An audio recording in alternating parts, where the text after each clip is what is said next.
Welcome to Khanversations. I'm Muqtedar Khan, and as you see, I have with me two very eminent and distinguished economists. I have Professor Santosh Mehrotra from Delhi, and I have Dr. Amirullah Khan, who is right here with me in Delaware. He gave a fabulous lecture yesterday at the University of Delaware, and he's visiting the United States. So today we have some really very interesting issues to discuss. We were planning to talk about the extraordinary quarter that India has had of 7.8% growth for the April to June. But the finance minister of India chose just this moment to announce that India is reforming its GST rates. So we will be talking a bit about that, and we will talk about how it is an adequate or excellent response or not adequate response to the impact that tariffs are probably likely to have on on the on the Indian economy. So let me just give you very briefly that the GSTs usually till now had about four rates: 5%, 12%, 18%, and 20%, and they have been reduced to 5 to 8%. The new GST taxes will be in force from the 22nd of September. Apparently, there are some sin goods in India which will remain at 40%, and the estimates are the loss of revenue to the Indian government will be 48,000 crores, which will be about $5.5 billion. And the government obviously expects to offset that by increase in consumption, etc. And talking about consumption, there is some good news. In the previous quarter, the Indian government spending was at 9.7%, and private consumption was at 7%. So I'm going to start with Santosh ji. Santosh, please tell us how you see these reforms. I mean, there were expectations that there will be reforms in GST, but it is being positioned as India's response to Donald Trump's 50% tariffs. And this, so there's much talk that the tariffs have given India an opportunity to reform. And how do you see this? Do you see this as adequate? Do you see this as enough? Or Dr. Khan, thank you very much for inviting me.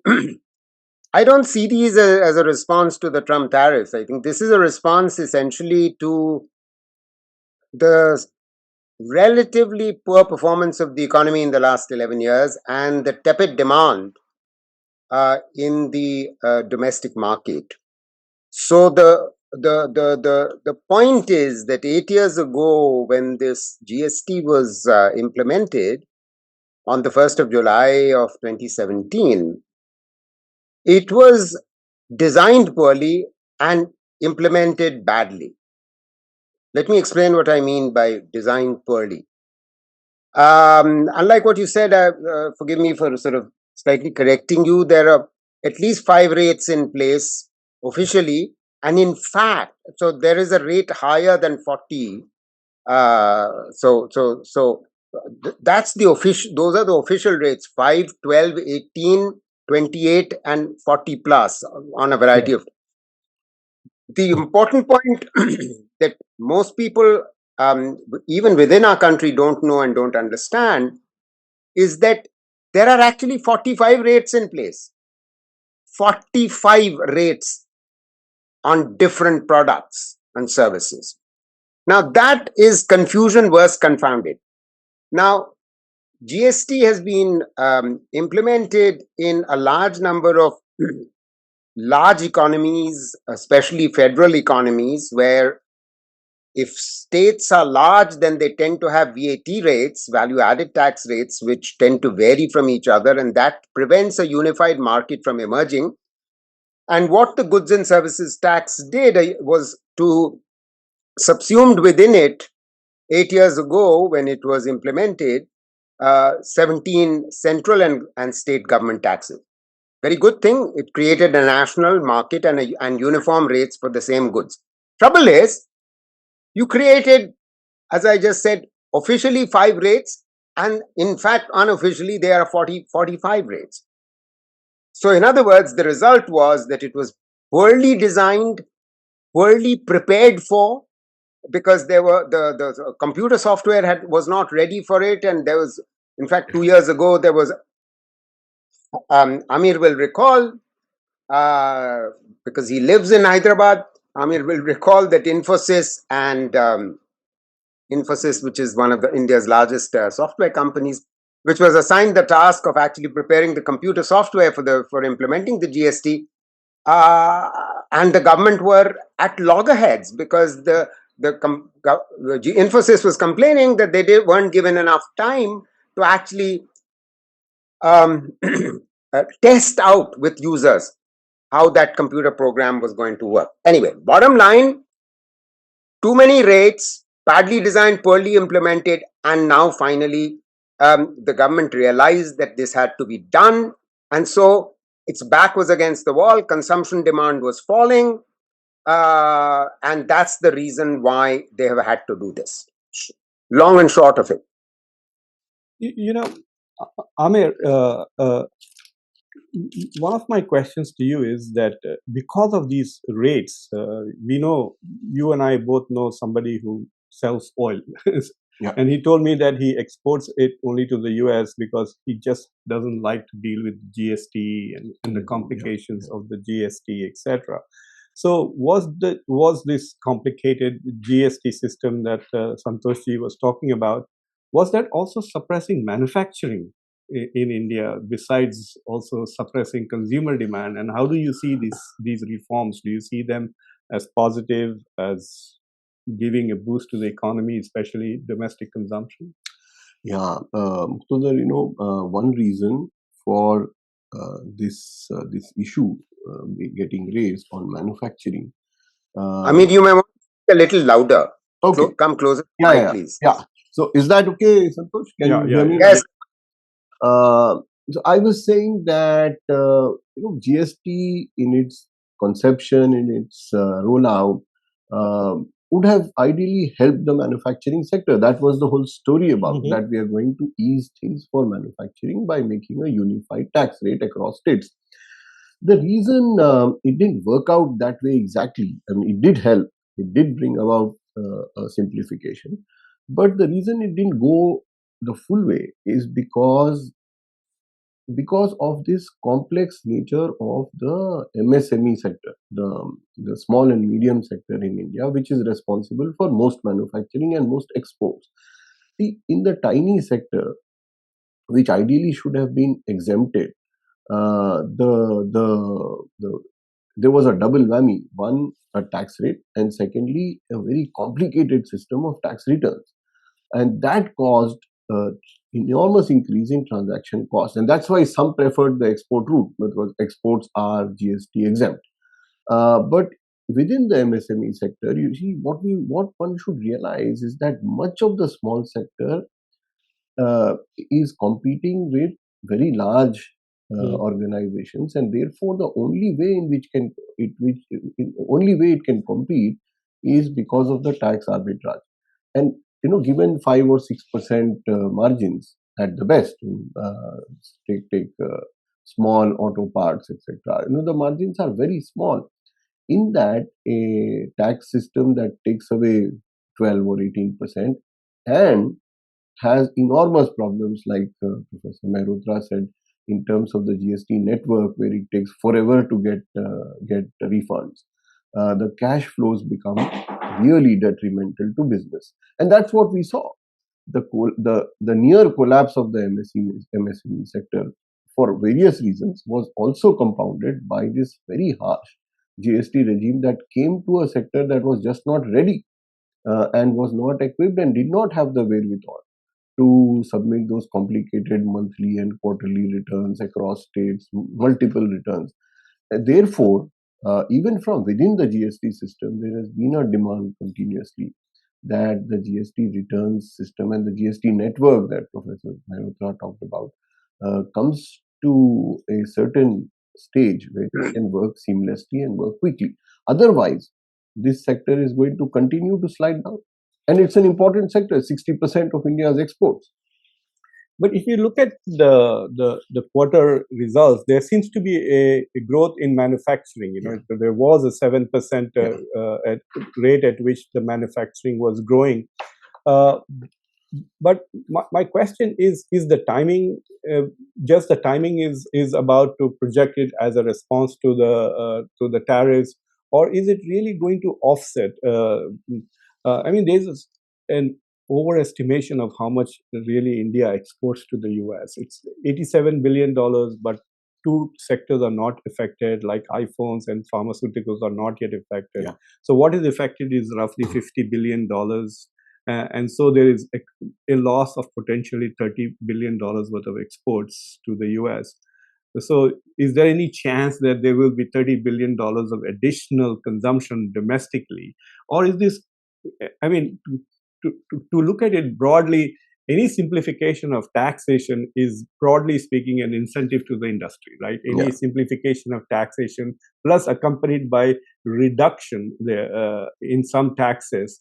But is that also going to impact, Santosh, the government spending? If they are going to be cutting taxes, are they going to borrow to keep up the government spending? Because clearly the biggest growth rate in this quarter was government spending, which was at 9.7%, right? So is the government spending going to be reduced because there's less, or is the government borrowing going to increase, thereby increasing the debt to GDP ratio? How do you see that? The way I see the is playing out is as follows. As you rightly noted, the finance secretary in the press conference yesterday noted that the adverse impact over a financial year will be 48,000 crores, roughly of the order of $5 billion, as you said. Now, that's over a full financial year. We are halfway through the financial year already, because our financial year ends at the end of March. So this year, the impact will be half of that. But there's no question that revenues will fall for the government. So, as you rightly noted, there might be two reactions to that, two or three possible reactions. One reaction could be that they reduce recurrent expenditures, which in Indian terminology, budget terminology, is called revenue expenditures. Those might be difficult to do. The second way is to actually cut capital expenditures, which are largely on infrastructure. Yeah. And the government may well go about doing that, which will have possibly some adverse impact on growth. The third way, as you rightly noted, is possibly that they borrow more, which I don't think they would want to, because they are on a fiscal consolidation path. They also intend to reduce the fiscal deficit to GDP ratio. So my suspicion is that the way they're going to deal with this is to cut capital expenditure and hope for the best. What do I mean by hope for the best? That this reduction in prices that might ensue on account of the reduction in a lot of essential goods which are consumed by not just the middle class, but also the sort of, let's say, the 30 to 60% of the population which is in the lower middle class, they also consume many of these products. So for them, these costs might fall on account of the GST reduction, in which case there might be a rise in public consumption and expenditures. I am doubtful if that's going to happen. Let me explain why the rise in consumption is likely to ensue. You see, what has happened on account of the fact that gross fixed capital formation has been tepid, private investment has not been rising, and the government expenditure on government's capital expenditure has been rising. That's not drawn in by private expenditure. As a result, jobs have not grown. As a result, real wages have not grown. Because real wages have not grown, consumption demand has been systematically over the last 10 years tepid. Yes. How has consumption demand been maintained? It has been maintained by borrowing, personal borrowing.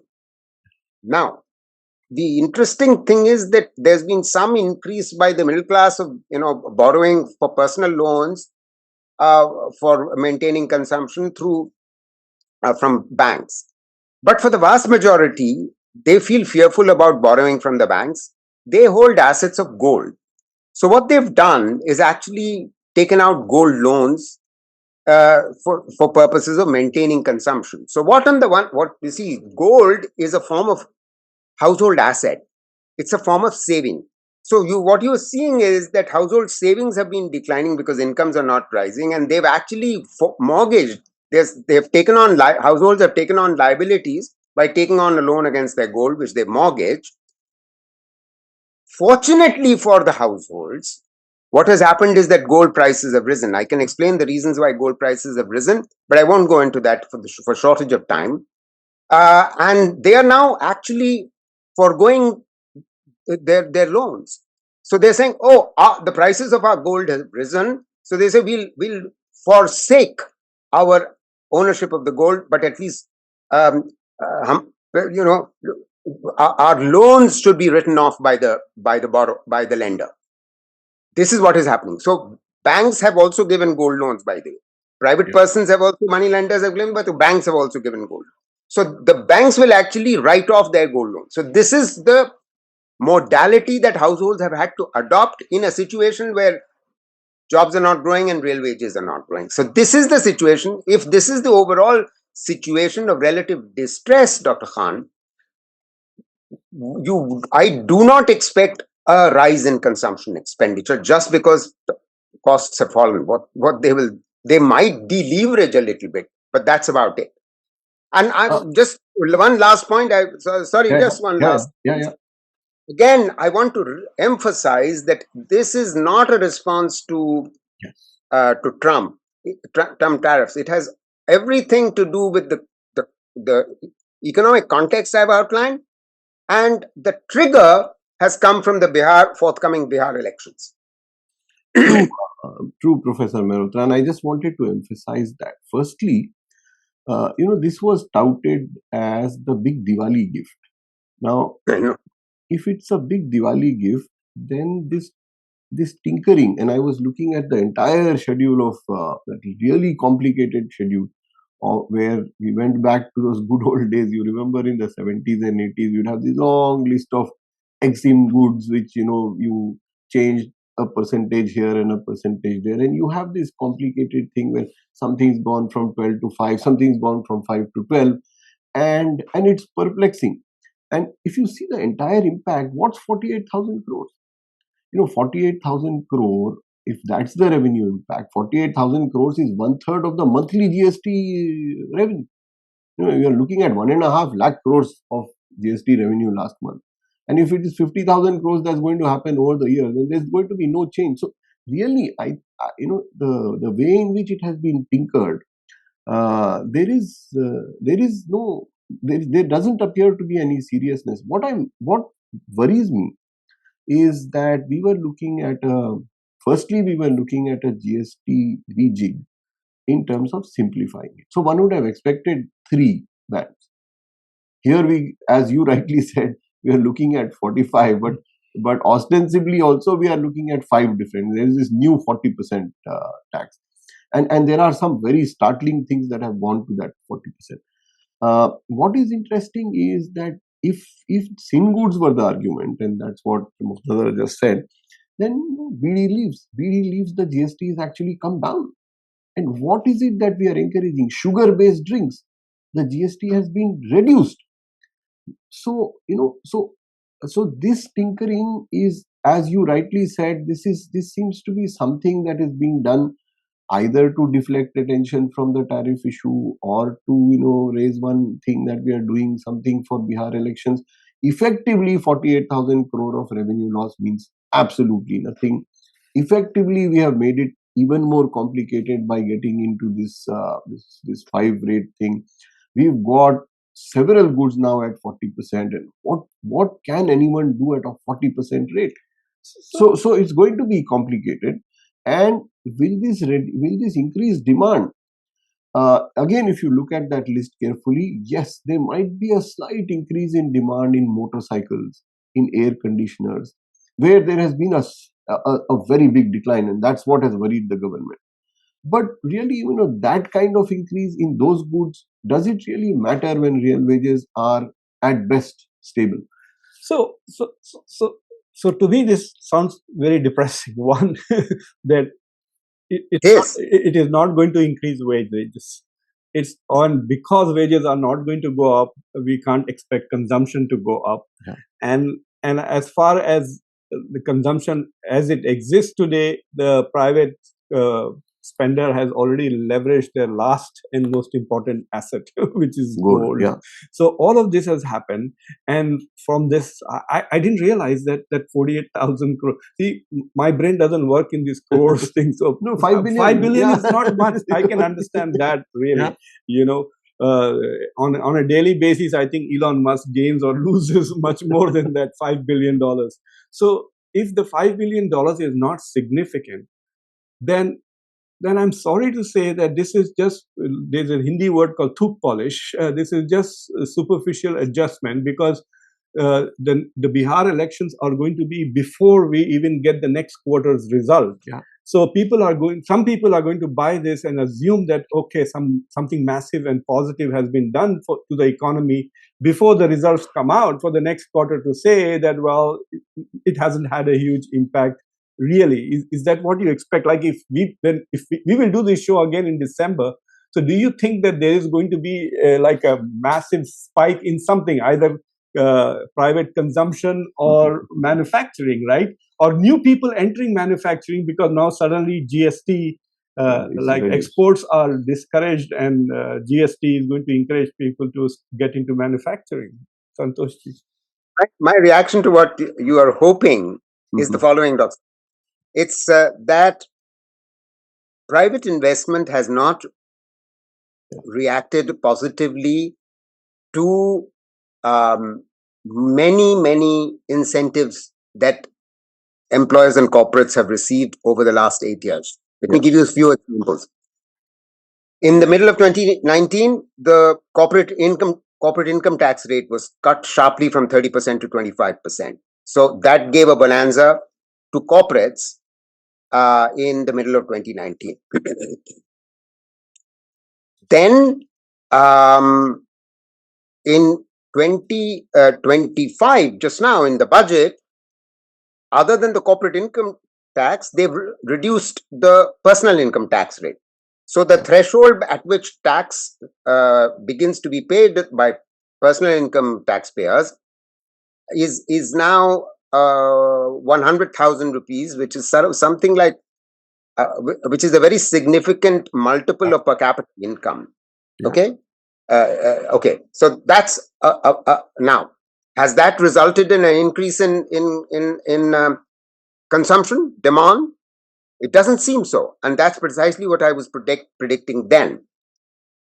And now they have done this after they have continued to provide freebies in the form of cash transfers, both in the form of PM Kisan to farmers, and then in the form of state governments cash transfers for women, and so on and so on. Despite these three sets of measures, consumption demand is not picking up. Why? Because jobs are not there. Because real wages are not increasing. That's why the people are borrowing. So, tinkering is the right word that both you and Amir have been using. And it's very unfortunate that, it's too little too late. Yeah. Yeah, it's not going to solve the problem. So we may exalt over the fact that compared to 12 months ago, our growth rate this quarter was 7.8%. But that's because, Dr. Khan, the point is that unlike in the US and most other advanced economies, please just understand this. Most viewers don't necessarily know this. In our economy, we compare this current quarter or this most recent past quarter with a quarter a year ago. So we estimate year on year, quarterly differences year on year. I'm not comparing. Indian Statistical Office is not comparing this past quarter with the previous quarter in India. Yeah. So what we do know is that the growth rate in a year ago in this same quarter was actually relatively low. 6.5. Yeah, exactly. So it was 6.5 and it was trending down. Now it's sort of now gone up, but that's in a sense a base effect. We try and appreciate this is a base effect. And I want to make one other point about this exaltation. This, Let me. So 6.5 is not the comparison. So last year, that is April to June 2024, the growth rate was 6.5, and so this 7.8 is on that quarter, not on the correct. previous Yeah. quarter, which was 7.4. Oh my Absolutely. God! So they're taking Yes. a smaller base Yeah, to yeah. show a higher growth rate. Yes, sir. It's very misleading. You have to look at a trend. So let me not dwell deeper. There's one other point that I think your viewers may not be fully aware of, which is the following, and that's about this claim about our being the fastest growing large economy in the world, which is to do with the following fact. You see, after the demonetization and the GST, as I think we were earlier discussing, the MSMEs, Amit rightly was pointing towards how badly the MSMEs were impacted, not only by those policy induced shocks, the GST and the demonetization, but also by the long COVID lockdown at very short notice. Yeah. So, as a result of which, during the COVID lockdown, FY 2021, our economy contracted by twice as much as the global economy contracted during the first year of COVID. Now, on account of all of this, we saw MSMEs doing very badly, and you see, how is the statistical organization in our country estimate GDP? This 7.8, which we are exulting over. The way they estimate it is because there is a very large share of the unorganized sector, informal sector in the economy, and most of those enterprises are unregistered.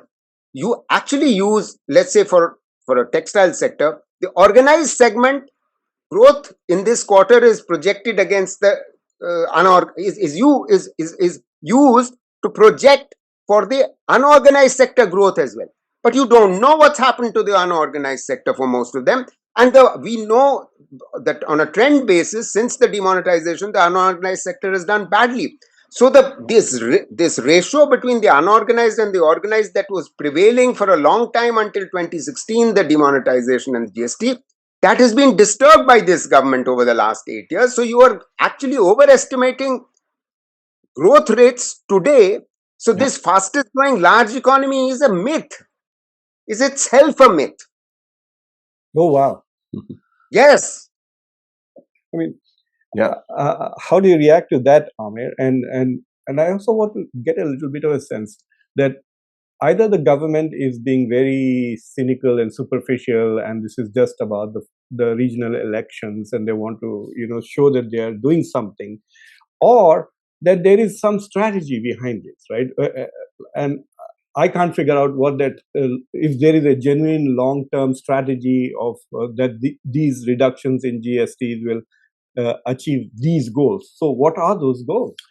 So I think that it is fair to say that one is expecting a long-term strategy, and that would have been the best case scenario. But most of these things have been knee-jerk reactions. Like reacting to the tariffs is knee-jerk. It has just happened. It hasn't yet kicked in. One doesn't know the impact. It is, to be fair, it is going to be marginal, and it is going to be marginal for most of the country. It is going to hit states that are in the south. It is Tamil Nadu, Karnataka that are going to get impacted. Yeah. The rest of the country, Bihar hardly gets impacted by tariff. Bihar exports nothing to the United States. It is the south that gets impacted, and the south is not going for elections soon. This GST is, firstly, if it was a long-term strategy, we would have gone for the real reasons for the GST imbroglio, and the real reasons that are causing problems for manufacturers vis-a-vis GST are the GST network that Santosh pointed out. That we need to overhaul it. It's 8 years old. We have done nothing to that, despite starting off on a bad footing. It should have been completely redone. Secondly, a big problem in GST that the state faces is the huge issue of fake invoicing. The amount of invoices that are raised and are clearly counterfeit or fake is is ridiculously high. And that is enabled by this fact and incentivized by this fact that you have a 28-40% return, and therefore it incentivizes people to raise fake invoices despite penalties and so on. So that is only going to get worse. If we were looking at a long-term thing, we would have firstly gone on to clean up the infrastructure that goes behind GST, to clean up the rates and actually reduce those rates to 3, if not 2. It makes no sense to have 5, 12, 20. Why should we have 12 and 18 or 18 and 28 and now 40? So it made no sense. It did not do anything to the two big sectors, which are petrol and alcohol. That continues to be some vague tax regime that goes on. So we needed that kind of a long-term thing. Plus, the last point in this long-term thing that you point out, if it was genuinely long-term, then we would have seen some coordination between the fiscal policy and the monetary policy. You see, consumption will not change, as Professor Mehrotra said, just because a little tax exemption has been given, or that you make the income tax limit increase it from 6 lakhs to 12 lakhs. It doesn't change, as we have seen. It changes really when there is increased money supply. And there, are we seeing anything? Is the Federal Bank, indicating something? We yet don't know. We are hoping that given the new setup, given the new monetary policy report that has come, we are hoping that there is going to be some responsible response to the tariffs from the monetary policy. Note, to me, the figure that is important. And as Professor Mehrotra says, the audience in this platform, watch out for the exchange rate. See, that is the killer. So long as our exchange rate keeps bottoming, it's now at 89. Yeah. Every import, and we are importing far more than we are exporting, and we are importing essential items. So the inflation that we are hoping is going to be 1% and 2% is not going to be there. It's going to rise up higher, and if there is a easing of money supply, there is going to be a little more pressure on prices, and that is what is going to impact. So the numbers to watch out for are not whether some tendu leaf has gone down from 12% to 5% or not. It is whether the exchange rate has plunged from 85 to 88 and trending southward. That's the issue. That it's trending upwards, which means that exports, even though they should increase, they are not, and then imports are going to increase. Yeah. When Donald Trump became president in the first term, Santoshji Amir, a lot of American corporations were sitting on a lot of cash, and they were all in Chinese banks and wherever they were. And he said that the reason why they are not bringing the money back into the US because of the tax rate. The corporate tax rate was so high. So he reduced the corporate tax rate, which has now been permanently, it has become permanent, the reduced tax rate. So the reduction of tax rates was to incentivize, say, Apple to bring in that trillions of dollars from the Chinese banks into the US and invest and create jobs. That is the long strategy, right? Bring the money back, and instead of buying yachts, invest it in new technology, etc. So that was Donald Trump's way of trying to incentivize in big game. Now I'm looking at India's private investments. The big houses are literally sitting on a lot of cash. I don't know where they keep the damn cash. They're not investing at home. They're not investing abroad either. So the India's foreign direct investment going out is not that high. Dr. Khan, it's not true. It's not true that they are not investing abroad. In fact, this is precise. First, let me say that while FDI had increased in the first 7 or 8 years of this government, in the last 2 or 3 years, it's been systematically coming down. This past year, past fiscal year 24-25, FDI is down from billions to net is $540 million. That's right. So, point one. Point two, the Indian investors who are doing the following. One, they are taking their money abroad in 2 ways. One, 23,000 high net worth individuals abroad in the last 10 years. But that's not the main thing. The main thing is Indian outward FDI has gone up very dramatically. Yeah. Indian outward foreign direct investment is going up. Please note that Tata recently bought, what did they buy? They just bought Iveco, the big Yes. truck manufacturer in Italy. So they are taking their money abroad. FDI is going abroad because they are sitting on cash. You're absolutely right. I told you how the corporate situation improved. Corporate tax rate cut, Yeah. then the loans were written off, and so they've already repaid their Indian bank debts. So whatever and their profitability over the last 7 years has been at a record high. Yes. Record high. So corporate savings have been increasing, so they are taking corporate savings abroad. This is the tragedy. So if these changes in fiscal policies, reduction of taxes, now reduction of GST, if that's not going to incentivize the big houses from going and investing in India, creating jobs, and we want the Chinese to come and invest now, but what is going to motivate small scale industries and entrepreneurs? Like, for example, take somebody like me. I'm not going to suddenly start a company because GST has gone down. If I get an idea, right? Let's say I get an idea and I said, oh, I can do this now. And then I look at the tax structure and say, oh, it's too much of a problem. Let me not do it.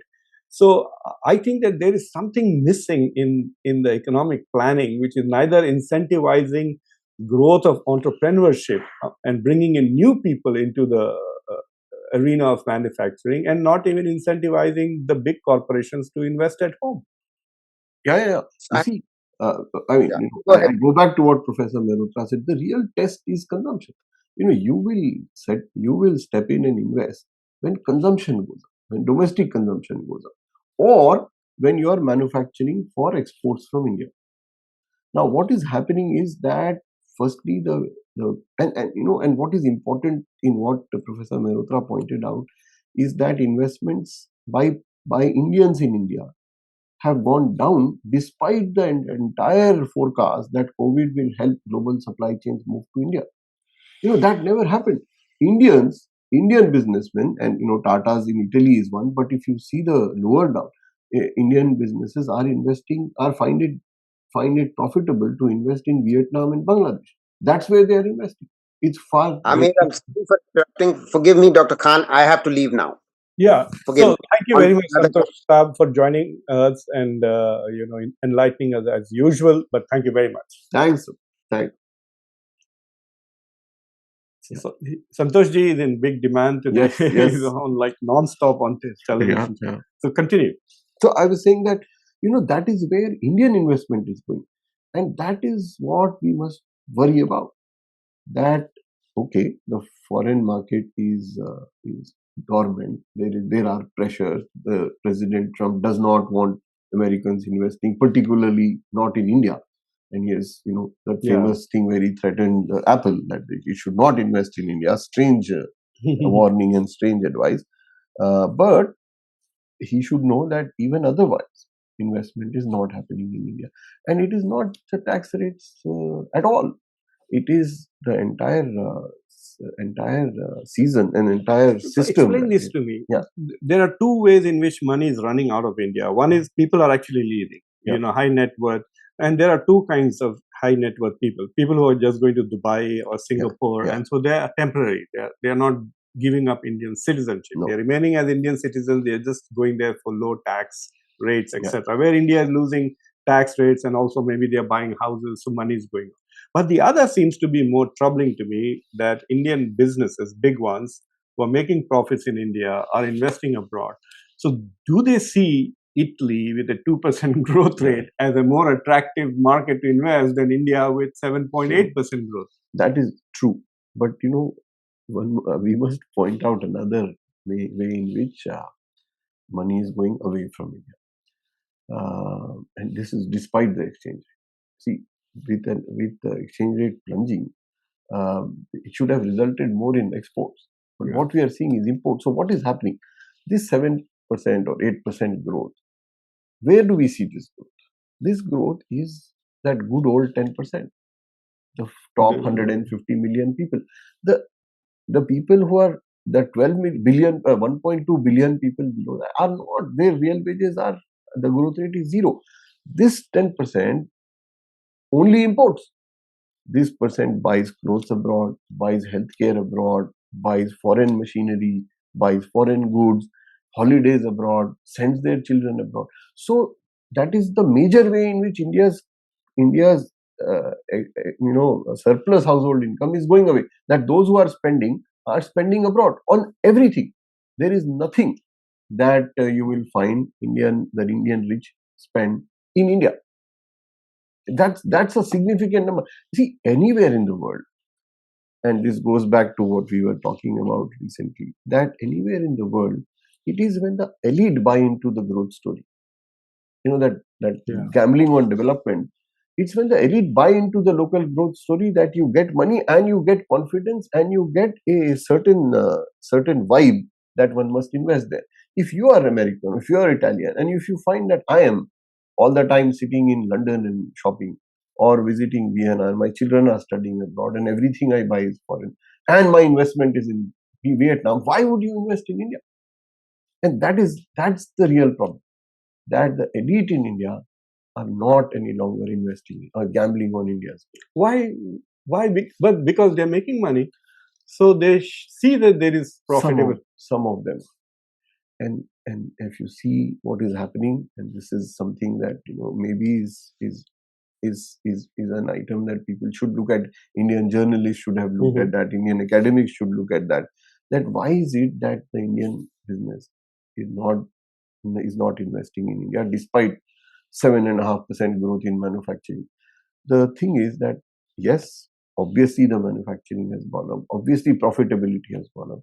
But how many manufacturers, how many Indians have benefited? Some would be mean enough to tell you that only 2 have. Some would say 10.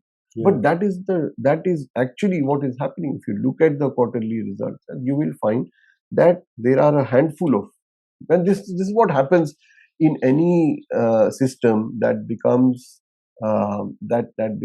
captive to a few who hold the entire political economy in their grip. And unfortunately, that is what is happening. The leveler was the services economy. See, the leveler was that a lot of non-dynastic, non-crony capital was investing in services. But what has happened is that has also come down. Microsoft laying off people, Infosys having lesser markets, TCS declaring not such great results anymore, and the complete absence of investment into big ticket services. See, India is a service economy. Manufacturing is we can do that much to manufacturing. We've done everything we can, and to be fair to the government, it has given so many incentives, that performance-led incentive, make India great again, all of that, but it hasn't resulted in any growth in manufacturing. In fact, it's trended down. So what should have happened is service sector should have looked up.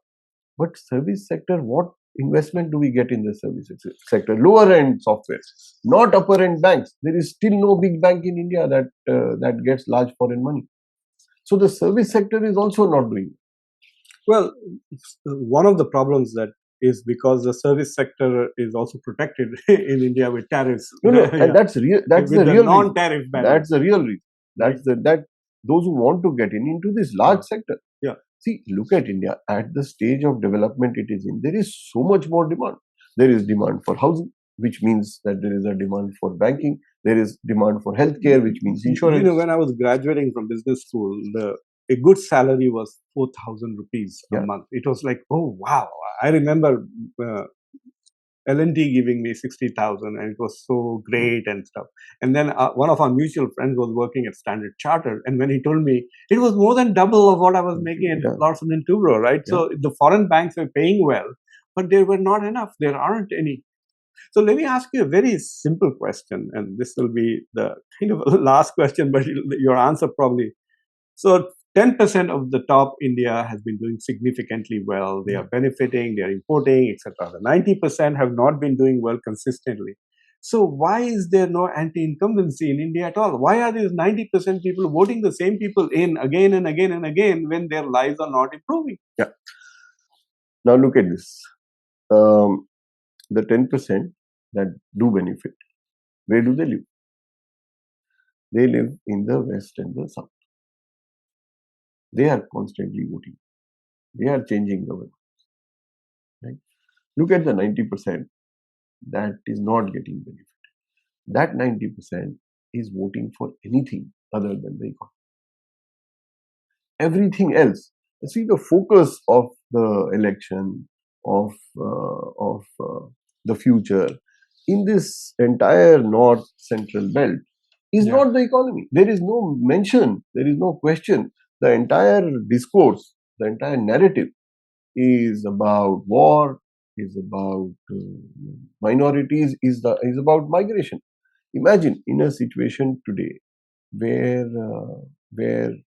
India's stage of development is such that there should be great mobility between states. The entire narrative is, why is so and so from this state coming into my state, and how do we prevent people from coming in? The entire battle on language. That is where the 90% is voting for, and that's what it is getting, and it is getting that consistent. So it's very rational. Yeah, I want to tell a quick story before we wind up to people. In 2004, in the state of Ohio, had the biggest losses of jobs. Yeah. And in 2004, George W. Bush had to win Ohio to become president again. If he lost Ohio, he would have lost to John Kerry. And I was I was one of the speechwriters of John Kerry in 2004. We were looking at Ohio and said, "Oh my God, 200,000 people had lost jobs, right?" So Karl Rove, who was the Chanakya of George W. Bush, put a referendum on gay marriage in Ohio. And that's it. All those people who lost their jobs, partly because of George W. Bush's policies, they would have either voted against him or stayed at home. They came out, and it was not about economy, it was not about jobs, it was all about gay marriage, and GW came back in office, right? So I think one of the yes, I mean, I watched the 2024 election. There were more discussions about Mangalsutras than about economic policies or specific policies. I want to see, I mean, I have not seen any speeches yet on the Bihar elections as to whether, I mean, it's all, from the Congress side, it's all about, vote chori and the caste systems, right? But there is no discussion about the impact of tariffs, what kind of jobs growth. I wonder if an average Bihari knows whether there has been some economic growth or job creation in his state or not. And look at the incumbent. The ruling coalition only talks about Bengalis. This whole thing of Bangladeshi and Bengali, that's the debate. So why on one hand is the caste, on the other hand is the language. Now why would any 7.8 or 6.2 or 88 rupees to a dollar matter when you have far more important things like what your neighbor, the language that your neighbor is speaking, or what she's eating? Well, thank you very much for watching Khanversations, and we were lucky to get inputs from two of the most prominent economists in India, and we will continue to talk about it. We will go and take a deeper look at the quarter growth, and I will actually do some math and explain to you how comparing to the previous year, as opposed to, like in the United States, we never look at the year-on-year growth. We look on quarter-on-quarter growth. And so I never thought that the base, can you believe it? Till now, I didn't think that the base on the was year-on-year and not quarter-on-quarter. But I'll tell you, there is a reason for that, and there is a good reason for that. What happens is that growth in India is predominantly, historically, agriculture. And agriculture growth necessarily is cyclical, is based on the weather. So it's important. Otherwise, you'll suddenly find that you get great growth in the winter quarter, and then it falls hugely in the summer, and you'd put it to actual productivity. It's not. It's to rains. So that's why we do that. There's a okay. reason. So there's the reason. Yeah. But anyway, to quickly summarize, the quarter does look good, whatever way It you does, look at yes, it. 7.8% Yeah. growth for the quarter, but more importantly, 7% on manufacturing and 3.7% on the agricultural sector. Yeah. But as usual, the biggest driving force was the service sector at 9.3%, and the government expenditure was at 9.7%. So growth in every item, a sector of the economy seems to have grown. Thank you for watching Khanversations. If you have not already subscribed to the channel, do subscribe to the channel, like this video, press the bell icon, and more importantly, share this video with your socio-political network. Thank you, Amer, and thank you everybody for watching Khanversations.